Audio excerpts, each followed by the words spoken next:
Hi, I'm Christopher Ball-Jones, Harley Street Therapist. So in these videos, I'm going to give you techniques to help you reduce your clients' craving and addictions to food. So the first one I'm going to start with is known as EFT or TFT or Meridian Tapping, where you tap various points on the body and it reduces negative emotions and increases positive ones. Now, different people give different reasons as to why it works. Initially, it was based around sort of energy work and meridians. Other people have theorized recently when it got tested and everyone said, oh, okay, it does work. Oh, maybe it's because it's self-soothing mechanisms. You're doing something rhythmical. Regardless of why it works, it does work.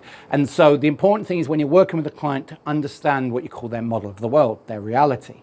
So if a client is open to energy work and is really receptive, you can use that term. If they're a bit cynical and they're more analytical, then just use the term self-soothing mechanisms. So what you do, you focus on what your client is addicted to. Now, it's always good to maybe start with yourself, start with something you want to work on, because that's the best way to test if a process works. When you have positive experience of it, it's good to share with others. So focus on what it is your client is craving. So let's say it was chocolate. We'll use chocolate as the example. Now, it's good to get as specific as you can on it. So what is it they're actually craving? So is it a specific type of chocolate? Or is it an emotion behind that? Even better, is it, oh, it's comfort? Then you can tap on that. But whatever it is, focus on it. So let's say it's the person uses the word and use their wording, I really love chocolate. Go, great. So all you do is add 2 words front and end of that. So you get the client to say, even though I love chocolate, I totally and completely accept myself. So even though X, whatever it is for them, I totally and completely accept myself. So you get the client to focus on the feelings, the pictures, and the sounds that go with that. What are they saying to themselves? What are they feeling? What are they picturing? Now, some people think visually more, some people think more in feelings, some people think more in sort of chatter, internal dialogue. But it's good to cover all the bases anyway, but if you do know how your client is wired, then you can emphasize that more. So get them to focus on it, and 0 to 10, mark it out. So 10 being the highest, 0 being not at all. How strong is your craving right now? So let's say it's an 8, they can write it down. If it's quite low, it's quite likely, if this is a problem for them and they're marking it low, it's just they're not fully associated into it. They're not really present with it. So with the example of chocolate, maybe they just had chocolate right now, so they're not really feeling the craving. So get them to associate into when they do have the craving. Oh, you know, it's after I've had a cup of coffee or a meal. Oh, it's a certain time of the day, whenever it is, and get them to actually really build up that craving. And we want them to do that. I know it sounds counterintuitive to how most people live their life. We try and push things down, but actually by bringing it up, you can work it through and then it will dissipate it rather than just trying to suppress it. Difference between letting an emotion go and suppressing an emotion. So focus on it. Focus on the thoughts, feelings, and emotions.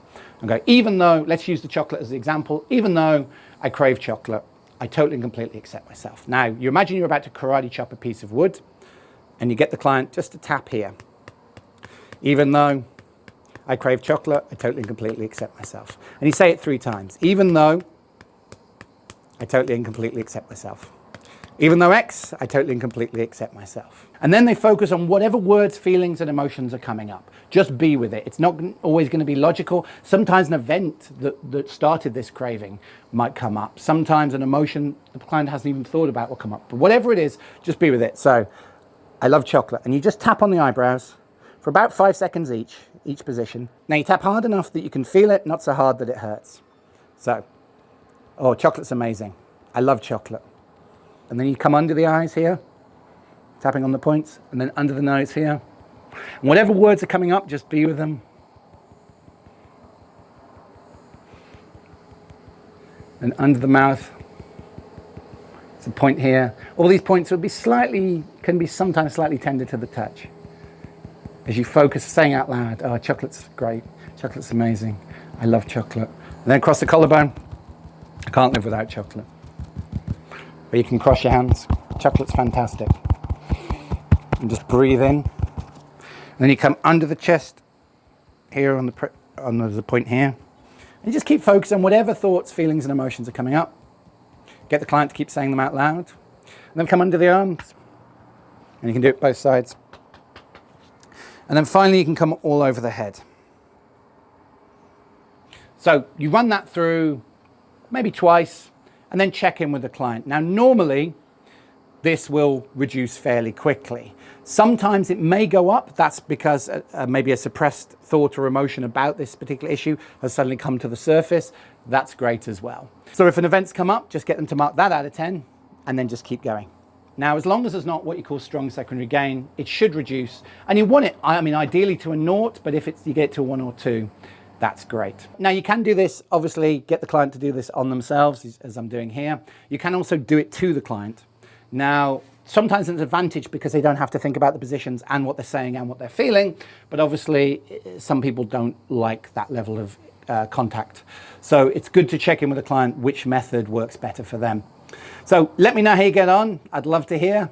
Until next time, I'm Christopher Paul Jones.